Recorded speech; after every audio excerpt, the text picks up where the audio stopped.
Kia ora koutou, everybody. Welcome to this, one of the earliest, I believe, Dive-In Festival events. My name's Tony Ferrier and I'm the CEO of Marsh McLennan here in New Zealand, and it's my pleasure to open this session. I'll begin with a short karakia. Mana kitea tēnei hui, mana kitea tēnei roku, mana kitea tēnei whānau, arahina nā korero, arahina nā pātai, Ia puta ai te maramatanga. Welcome. So welcome to Dive In. For those who aren't familiar, this is one of the largest diversity, equity and inclusion events in the world. I think we're uniting something like, I think I saw in the video, about 190,000 participants from 40 plus countries across 866 events in 6 continents. So that's a huge event. May not feel like it in this room here, but there'll be a lot of people online watching this event as well. So here in Aotearoa, we're very proud to be part of this phenomenal event. This year, the theme is A Sustainable Future, the Next 10 Years. And in line with this theme, AIG, Marsh, Horton and Kearney are really pleased to be sponsoring this session. The session is called A Pathway to Equity, Empowering Women's Financial Wellbeing for a Better Tomorrow. And it's presented by the wonderful Angela Meyer. It's a session that I wish my teenage daughters were at, so I think they could do with a little bit of coaching on their financial future. I'm going to introduce Angela to you. She's got a long and proven track record for being a marketing and communication industry leader and a champion for gender equity. As a business owner, a gender intelligence strategist, an advocate and an entrepreneur, she's been forging cutting-edge practices in gender equity and business development over 20 years. She's the co-founder of a whole range of initiatives. The first one, the Ace Lady Network, which is about 7,000 strong online community of participants promoting gender equality. She's also a founder of Gender Justice Collective and Project Gender, co-founder. Get that? Yeah, I know. I was there's a second person. Sorry about that. In 2021, she developed and led Trade Careers, a pioneering project to get more women into trades. I believe that's been reasonably successful. I think the numbers have gone up to something like 10, 11% women in trades from 5 or something ridiculous like that. So it's amazing. And she also founded The Table, which is close to our heart here in financial services. It's where Kiwi women talk money, a project aimed at reducing the gender gap in retirement savings. She currently works part-time with a Marsh McLennan business called Mercer Investments and is the first gender equity specialist in financial services. So we're very, very proud to be affiliated with Angela. A little bit more, 2017, 2018 and 2022, Angela was a finalist in the Women of Influence Awards, recognising leaders and change makers within New Zealand for her work supporting gender equity and identifying ways in which businesses can improve gender relations in the workplace to unlock the power of the 28 trillion female economy. So that's pretty impressive stuff. She was also awarded the Emerging Trailblazer Award from the Financial Services Council in 2023 for her work on the financial wellbeing of women. And the best fact that I took from Angela when I first met her is that she and her husband and her very young son have actually sailed across the Pacific Ocean, just the 3 of them. And if you get a chance to talk to Angela, she's got some amazing but slightly scary stories from that experience. So enough from me. I'm going to hand over to you, Angela. It's our privilege and honour to have you here today. So thank you very much. Thank you.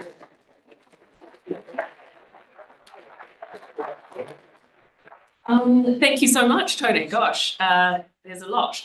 Thank you, everybody, for arriving. Like about 2 minutes before 10, there was like 3 people in the room. I thought this was going to be an interesting one.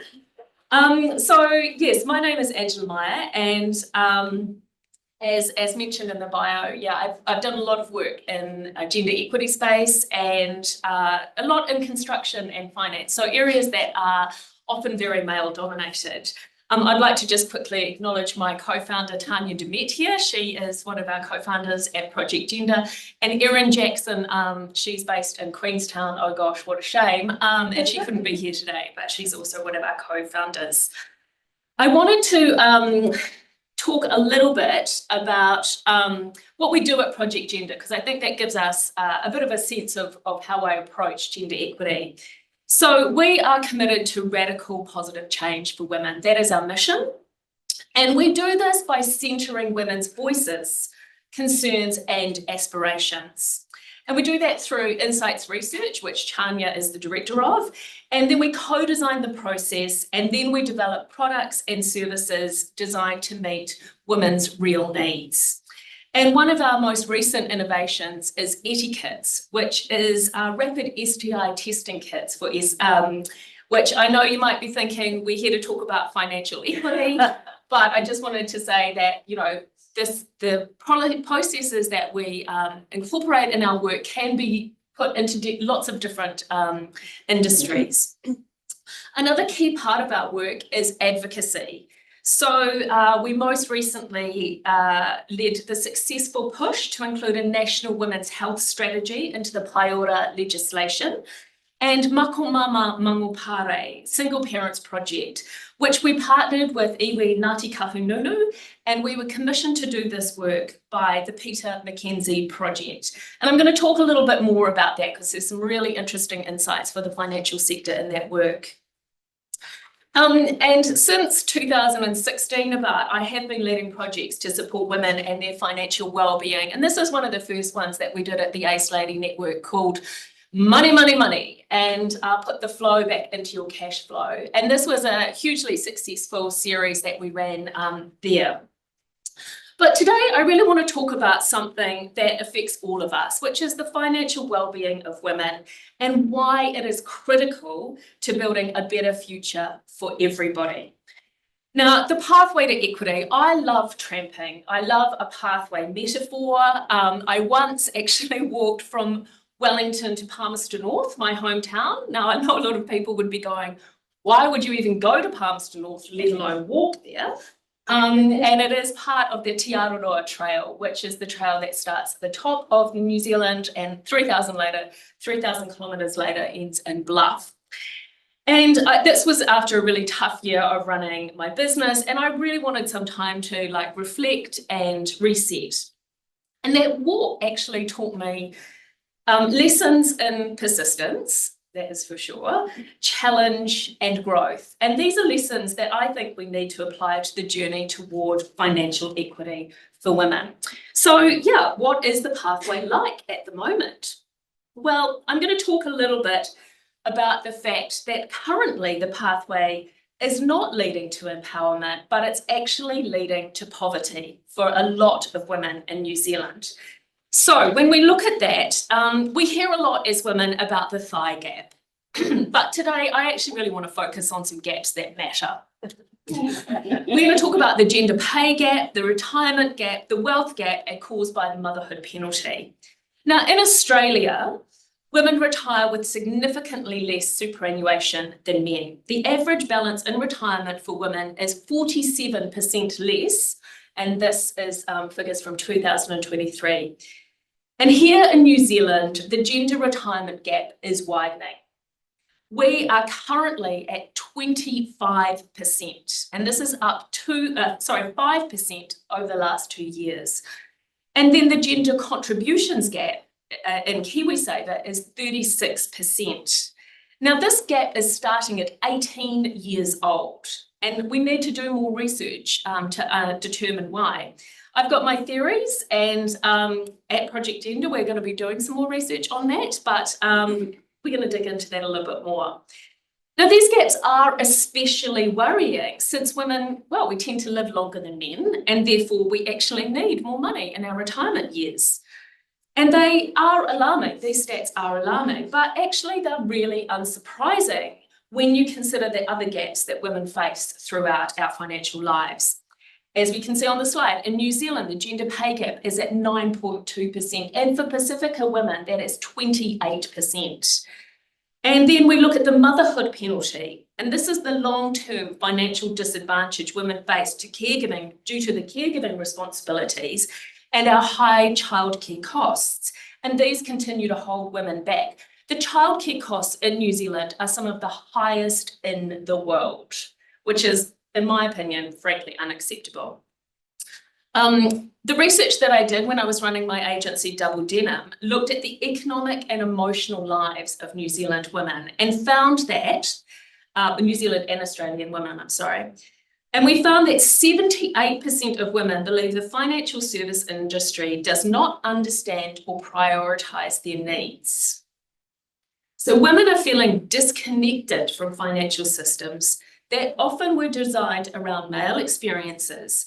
And this alienation has long-term effects on their ability to grow wealth and secure their futures. So when people ask me, what's it like for women? I love to show this slide. We're like men, only cheaper. That's right. So the stakes are in fact really high, and the numbers are telling a really interesting story. When we look at the Financial Services Council, actually, they did a piece of research in 2021, and the report revealed that 80% of New Zealand women rate their financial well-being as low or very low. And last week was Suffrage Day, and so at Project Gender, we did a quick sort of fast and furious campaign where we invited different people to share a statistic that really motivated them.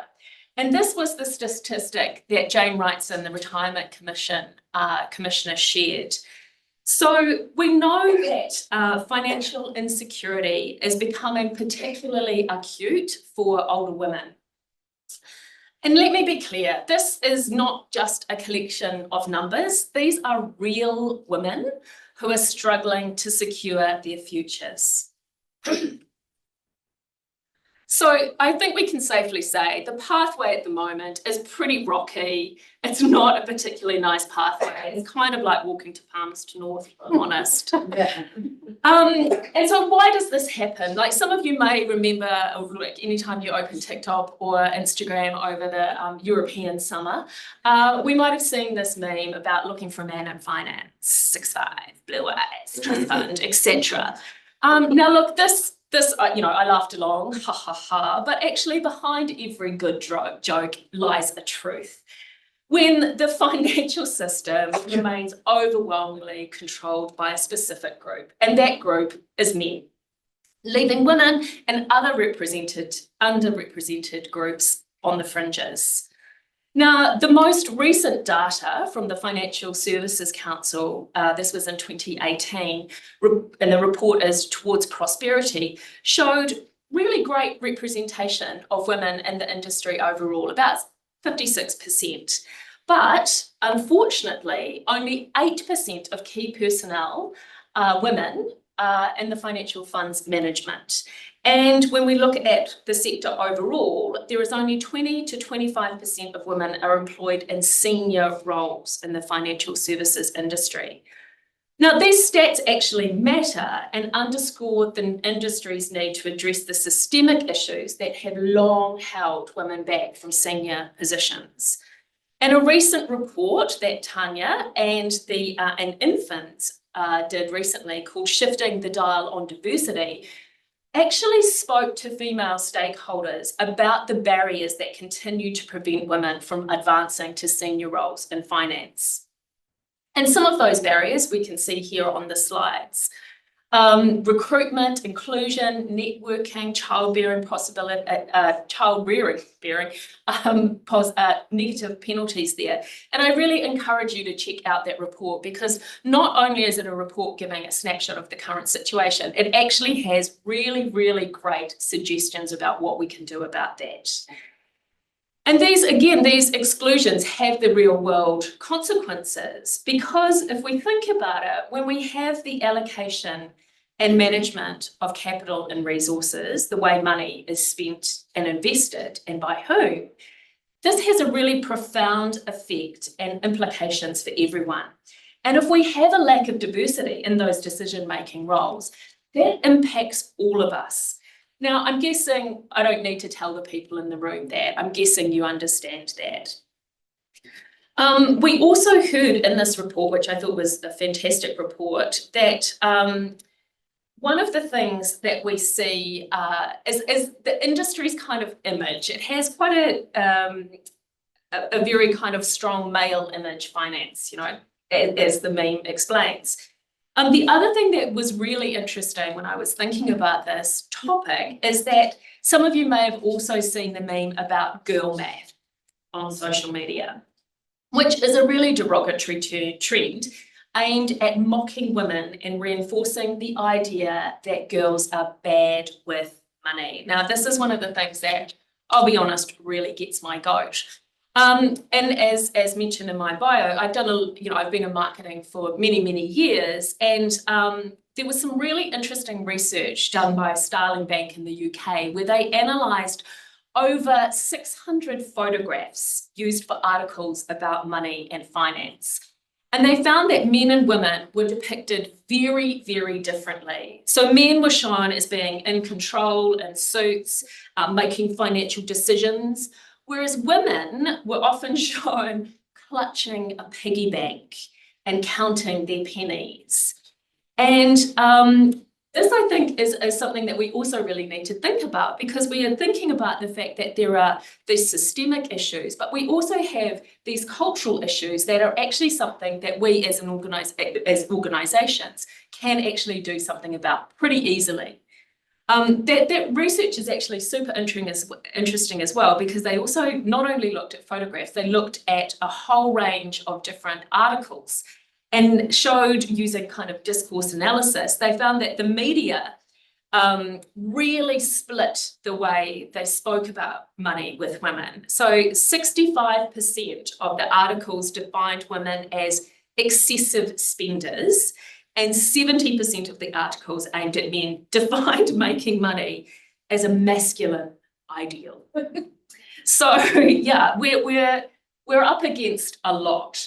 And it's really clear that we need a sort of fundamental shift in how the financial sector engages with both women as employees and as customers. So I wanted to just take a little bit of time to talk about Makomama Mangopare, the Single Parents Project. Now, this was a project that was probably one of the most important projects I've ever been involved in. It almost makes me cry thinking about it. This was it's actually the largest and most comprehensive research piece ever undertaken in New Zealand into uncovering achievable outcomes to achieve gender equity or equity for single parents in this country. So we had over 3,500 single parents respond to our survey, and unsurprisingly, the majority of single parents are in fact women. It was hugely affecting this project in the sense that what we did was we have three areas that require action, and then we have 8 kind of key areas that really need attention. So one of the key things, and I'm just going to challenge your bias here, when we talk about single parents, one of the biggest barriers is stigma. Okay, so we have this idea that single parents are a terrible thing, and we heard that a lot from the women that we spoke to, and the small percentage of single fathers as well. And one of the areas that we really identified as being critical is about financial protection for single parent families. So we saw that we saw that 24% of low income single mothers have no insurance. There's absolutely no insurance. And 47% of low income single parents don't contribute to KiwiSaver. So if we think about what that actually means, we also heard a lot that for single parents, and especially single mothers, they really needed a car. Being able to have a car is an absolutely critical part of them being able to sort of survive, not even thrive. So a lot of these women don't have car insurance. And they really said to us, we would love the insurance industry to kind of understand that this is what our reality is like, and to support us with policies that actually reflect what our lives are like, reflect our realities. And so if we think about that, the way that we designed the report was about the systemic change, the government change, the things that businesses can do, and then kind of individual actions that people are able to take. So businesses in this sector do have a really big role to play. Banks, first of all, can start by recognising child support payments as a valid income for mortgage applications.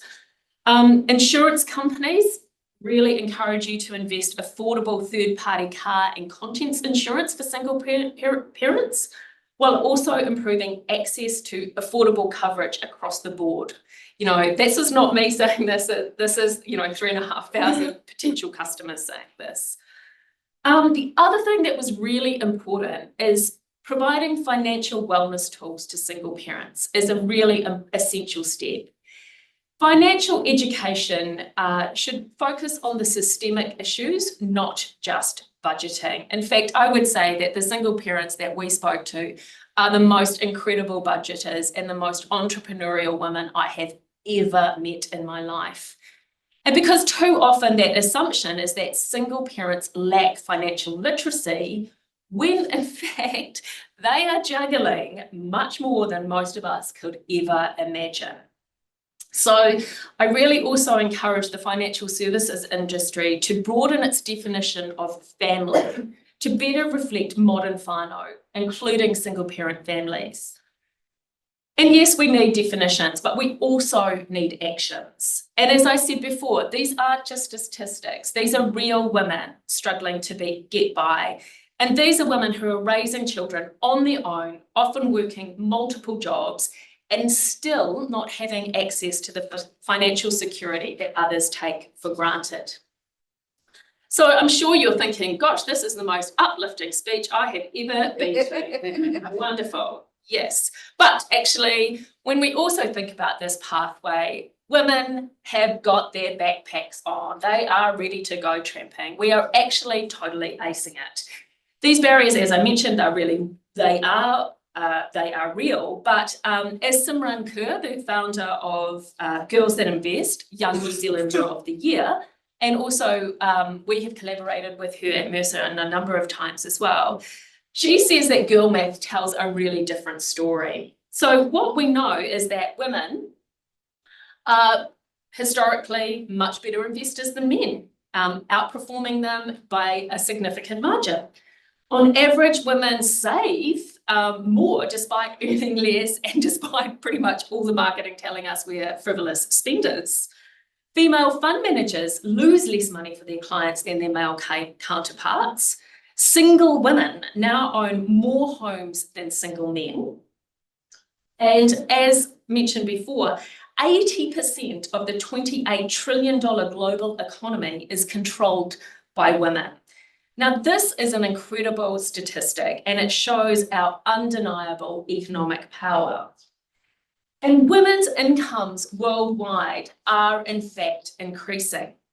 And if we look at Generation Z, women in particular, they are rewriting the rules, and they are expecting so much more from brands and businesses, and they will also take their money and their business elsewhere if they sense any insincerity or a lack of alignment with their values. Now, women's economic power, as I mentioned before, requires a different approach. It's not just a women's issue. So we have to get away from this idea that it's a women's issue. We need to think about it as a critical economic issue. And it's not something that women should tackle alone. I notice there are not that many men in the room here. Kia ora to the four of you, I think it is. This is actually something that men really need to step up and be involved as allies and advocates. And I really believe that we do have a unique opportunity and honestly a responsibility to design financial systems that work for everyone. Because in my opinion, when we actually create things with the most vulnerable in mind, we are creating something that is going to benefit everybody. Australia, however, and as the old Kiwi-Australia divide and rivalry, they are actually, I'm giving them a thumbs up. They're doing a hell of a lot better than we are here. So they have had mandatory gender pay gap reporting since 2012. And this has actually had a really big impact on their ability to create a much more inclusive system. So we can see that they have been forced to acknowledge the disparities, and it's much harder to dismiss these pay gaps. So businesses that have over 100 or more employees must report their gender pay gap data to the Workplace Gender Equality Agency, or WGEA. So some of you probably have been doing accounting to WGEA.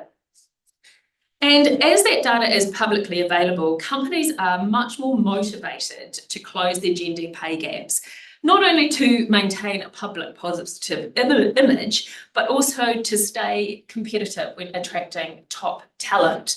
And just a side note, there's a really great tool on the Guardian website where you can go in and type in the name of whatever business you want to see and see where their gender pay gap lies.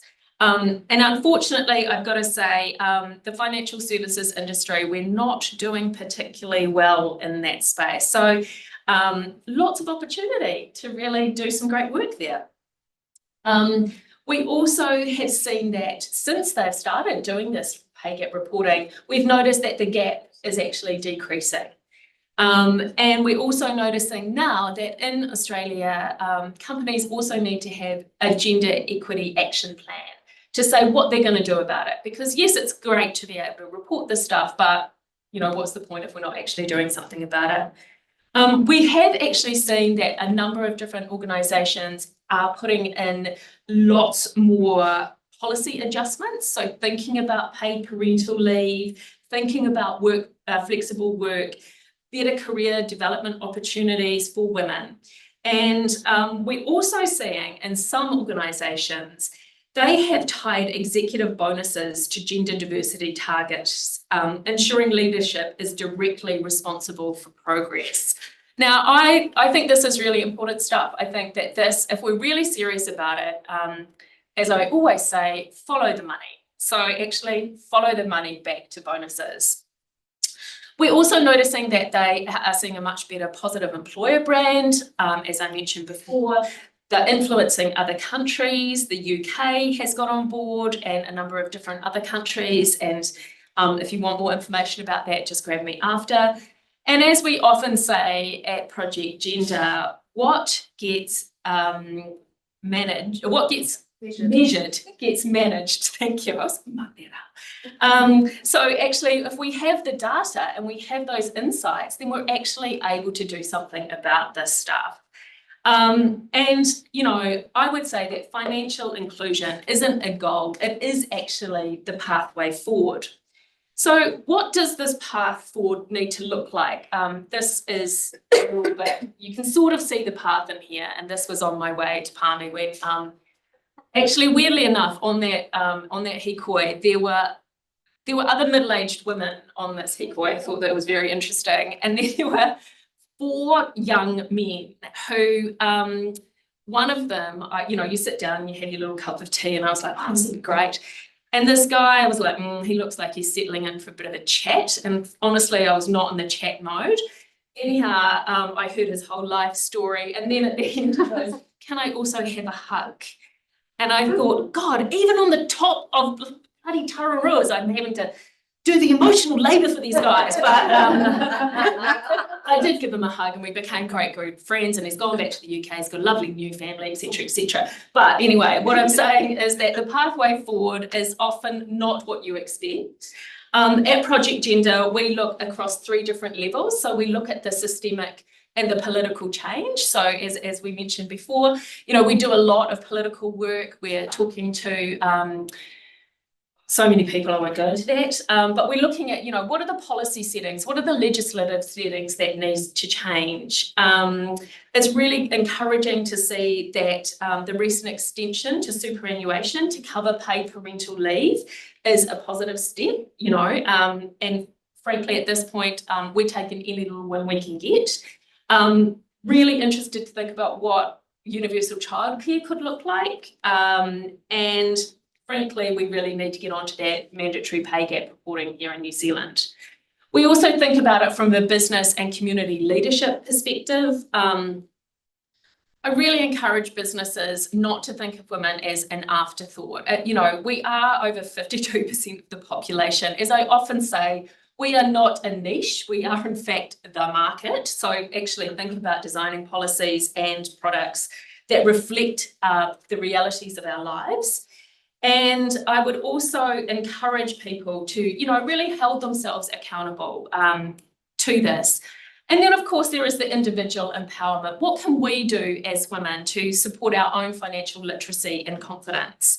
And I would also just say in that space, there are a number of different tools. There's a lot of great stuff out there. But one of the other barriers that we really see really strongly for women and their financial empowerment is how we think and feel about money. So our emotions play a huge part in our ability to actually grow our financial freedom and our financial foundations. So it's about addressing the beliefs and the stories that we carry about money. And as I've kind of outlined today, there are a number of barriers. Using that pathway metaphor, there are rocky outcrops, there's probably a landslide, it's foggy, you can't even see where the crossroads are. There are a lot of things that make it much, much more difficult. So how can the industry actually support women? Like, how can we make this pathway a lot more accessible? So I believe that there are some key things. So hire dedicated experts. And I often see this time and time again, that women in the company are expected to fix the DE and I stuff off the side of their desks. Now, if businesses are in fact really committed to this, we shouldn't be asking the women in the organisation to do this in addition to their regular workloads. It's not sustainable, and frankly, it's not fair. Companies, I believe, really have to hire people whose sole responsibility is to lead this work and ensure it's given the attention and resources that it deserves. Again, designing policies for the most vulnerable. If we're designing policies knowing that Pacifica women have a 28% gender pay gap, if our single parents we know really need support, what does the policies what do they look like? How do we build from there? And I also encourage people to really think about the representation of women in their senior leadership roles. And we know, God, I don't need to stand here and tell you about why diversity is a good idea. I don't know, there's probably about 2,000 million reports that have been done by so many people saying that this is a good idea. And it's also good not only because it's the right thing to do, but it's good for the bottom line. But we also need to really think about how do we create programs? Where is the company that actually provides childcare or subsidised childcare? To me, it's a bit of a no-brainer. And I also think about tailoring products to women's realities. Again, this means thinking about those flexible policies that recognise the unpaid care work that women do, part-time employment, but high-quality part-time employment, and also think about those unique health risks that women face. I would really encourage people to think about those single mothers, single women, and also older women. As I said at the start of this, the pathway is currently for many women retiring into poverty, which frankly does not sound like a good time to me. Let's just report and close these gender pay gaps. I think that's just a given. Men need to be involved in the conversation. So I think it's actually really interesting to think about if our senior leadership, a lot of them are men, why don't we tie their bonuses toward gender equity? It's not a zero-sum game. When women thrive, our communities do, our businesses do.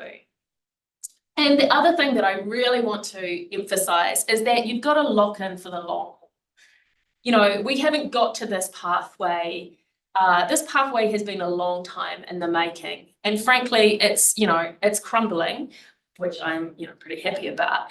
But, if we've got a 78% of women saying that they are distrustful of the financial industry, don't think that the financial industry really understands their needs.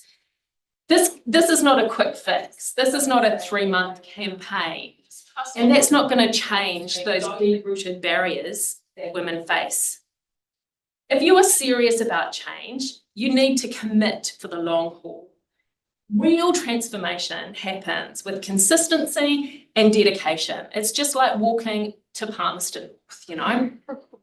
And that is the foundation of behavioural change. You've got to get yourself ready. You've got to make sure your pack's right. You've got to have the right shoes. And you just got to keep going. And I do think that, you know, the financial industry is making some good steps in the right direction, but we've got to just admit we're in it for the long haul. It's going to take us a while. I think, you know, as I've mentioned, you know, that epic hikoi to Palmerston North, often it was really hard. There was one day that I had to walk, I don't know, 20 hours or something because the rain was coming in and I'd lost my jacket, which was not good planning. But, you know, there were also beautiful blue sky days where I could see right out to the South Island, you know. So I think building a future where women can retire with confidence and security, where we can navigate our own financial decisions without fear or shame, then we've got to commit to all walking this path together. We've got to ask ourselves, what kind of society do we want to live in? One where women are left to make do with less, or one where we are empowered, financially independent, and free to thrive. And together, I really believe that we can create that future. So I encourage us all to take the first step today. Thank you very much.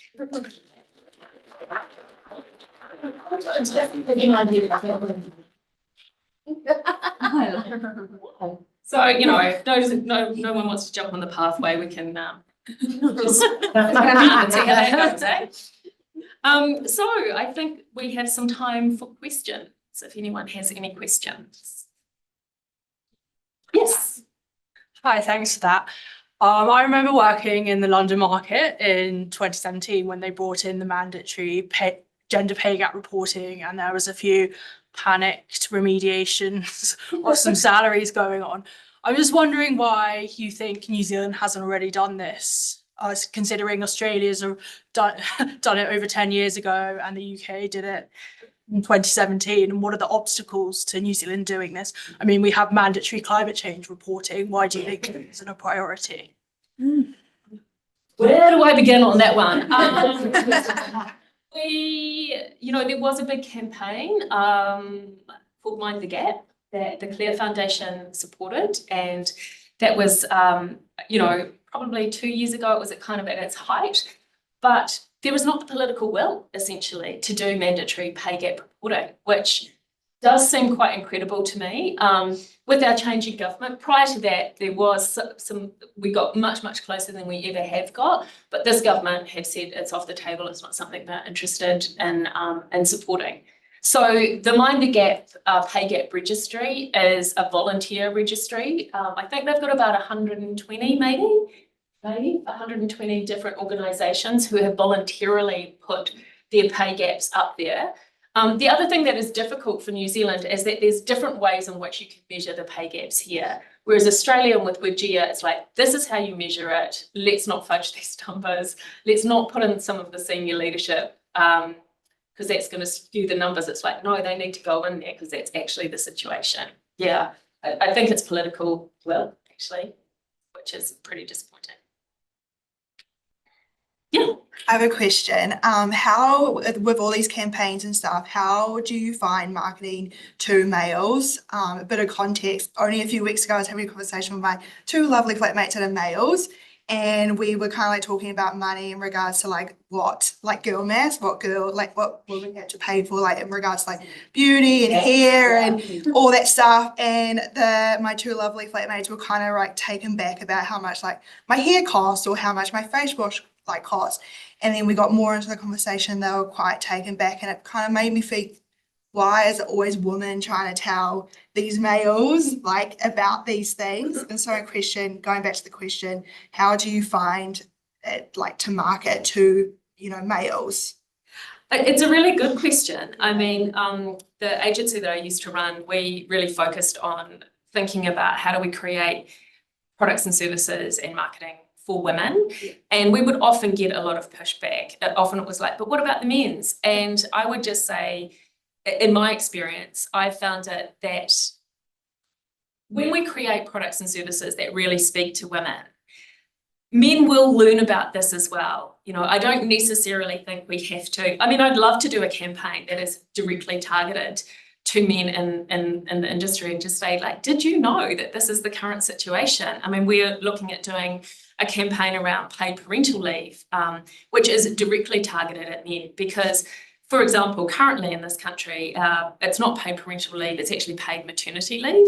And so it makes it really difficult for men who do want to take parental leave to do that, because if you think about it, why would you take it? Because when you look at what happens to women and on their career trajectory, like you're going to end up with, 36 or 25% less in your KiwiSaver. I do think that one of the things that I'm really hot on is actually just giving people the information, because as you say, with your flatmates, they didn't know that it cost $300 to go and get your hair done or something. I mean,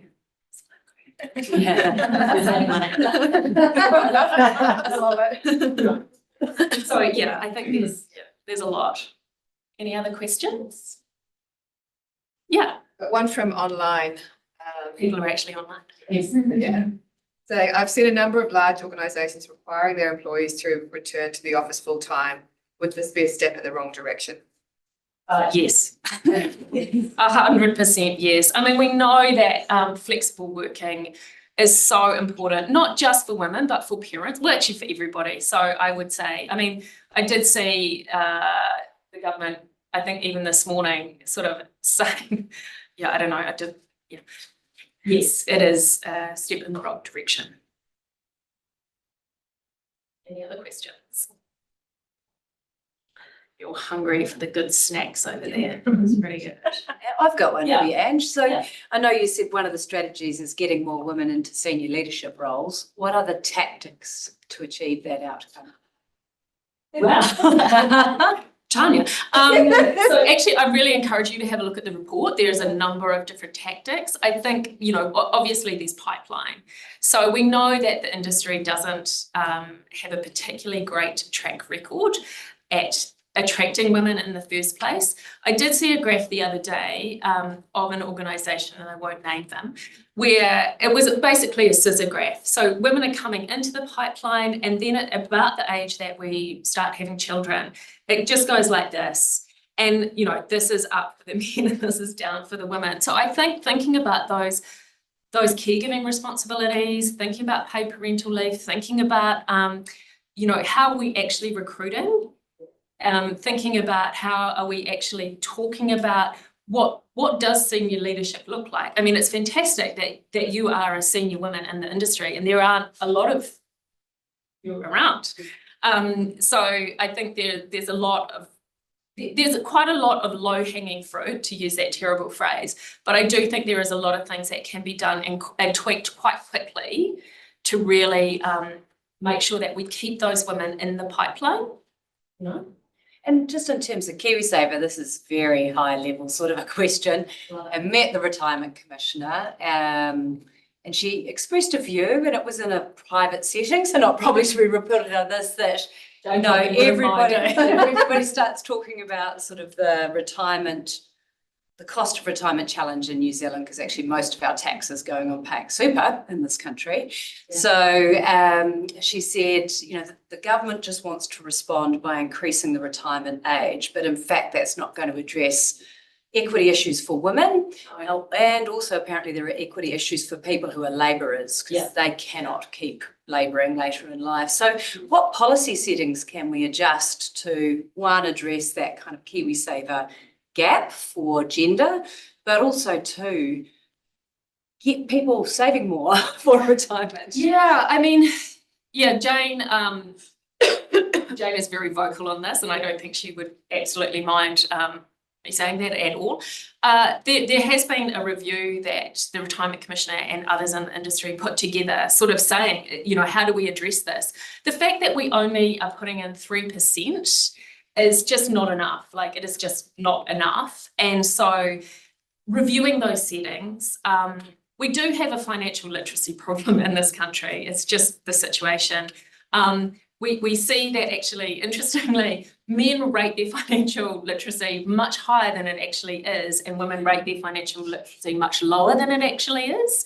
So I think there needs to be a lot of work done around financial literacy and wellbeing. I think we've got to start thinking about, upping those contribution rates. I do think there's a lot that businesses can do around supporting their staff and their financial wellbeing. So many people don't even know, they think that KiwiSaver and NZ Super are the same thing, which they're not, and I'm sure everyone in this room doesn't think that. But, we're really behind the 8 ball in lots of ways, and KiwiSaver is only 17 years old. And so, as a Generation X woman, I haven't, I started paying into it when it first came out, but, there's a good few years that I wasn't paying into it because it didn't exist. So, and I also think we notice when there is relationship changes, like in divorce and that kind of thing, we really see a big difference in the KiwiSaver and what's happening with that KiwiSaver. So I think a lot of education, I think education is absolutely crucial, and then changing those policy settings. And I think as an industry, we need to really push for that, because the government said that they weren't interested in looking at the KiwiSaver review. Again, seems a bit outrageous to me. Yes. Just following up on your point there about education and, poor financial literacy, in terms of concrete resources, is there anything we can shoulder to? For example, if I've got teenage girls or some staff members who would like to upskill?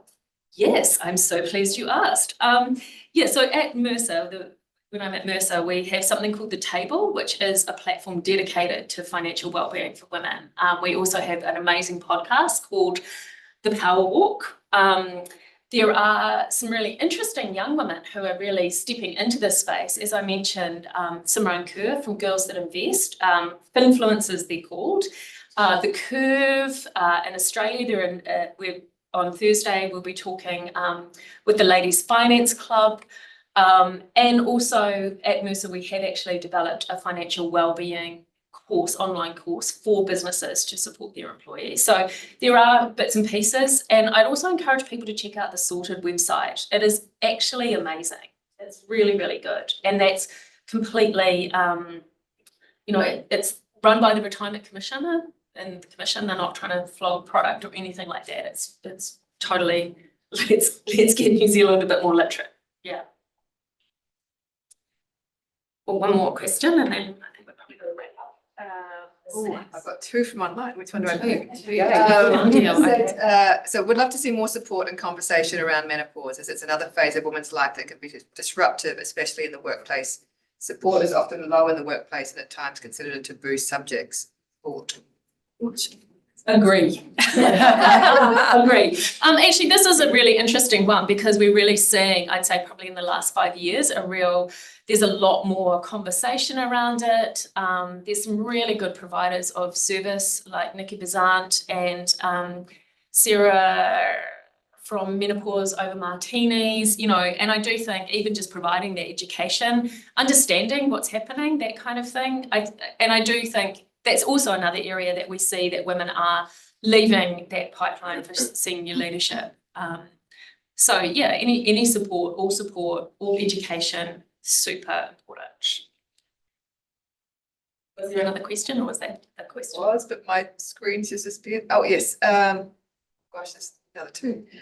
What are some steps that employers can do to help support employees who are single parents?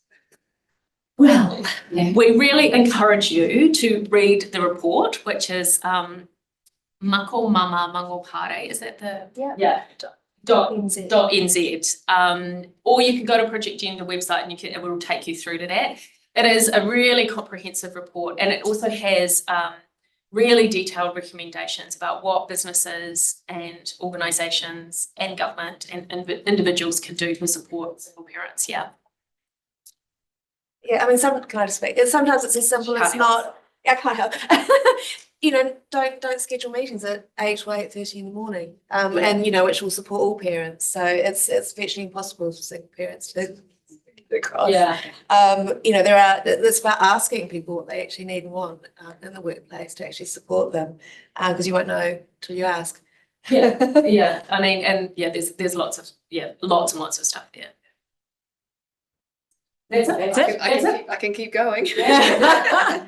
There was quite an interesting one that says, are there any studies that compare wages of women without children to that of men, or wages of single men versus single women? Is the wage gap driven primarily by maternity leave, leaving the industry for several years to raise children? It's a good question.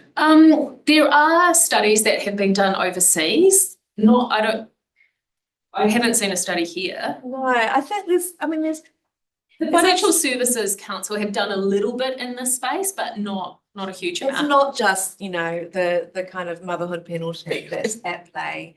I think, universities do the graduate destination survey 1 year, or maybe it's 2 years after graduates leave and are in employment, and see that the gender pay gap has already kind of started, and that's before, babies are part of the picture. It is certainly the one that kind of makes it spike, that's for sure. But it's the potential for women to have children too, which often means that they're seen as less than ideal employees, or less suitable for promotion or mentoring or developing their careers. Young women really experience terrible ageism and sexism. It's that intersectionality at play, and of course worse for our Wahine, Māori and Pacifica women. So yeah, as my young daughter says, the world hates women, which is not the most positive. I've just walked to get on the road. But it is good to kind of know the nature of the beast, right? It's really complicated and multifaceted.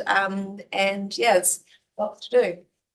If I could just add to that quickly, I just also think that women are less likely to negotiate their pay or their salaries.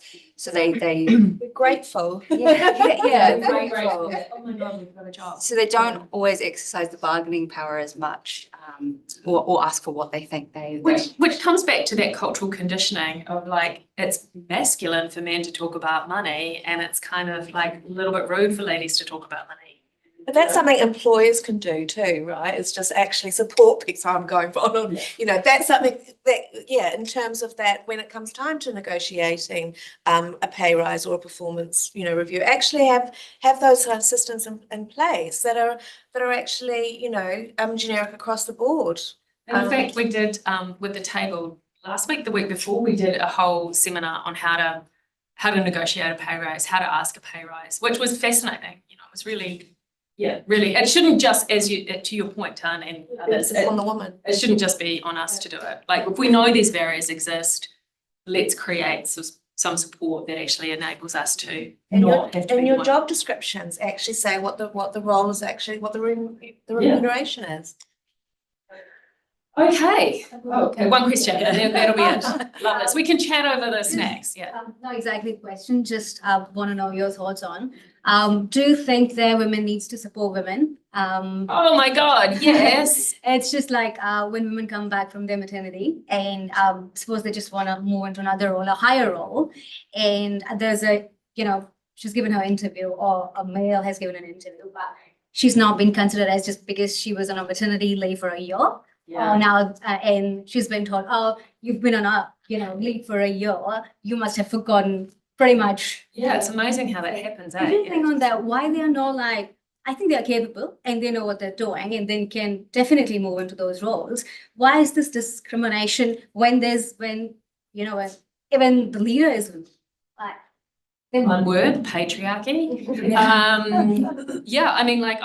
I remember running a team, and with sort of an informal policy that I would often hire mums because they were incredible. And I do think it's really important for other women to support other women. And unfortunately, in my career, the biggest bullies actually have been other women.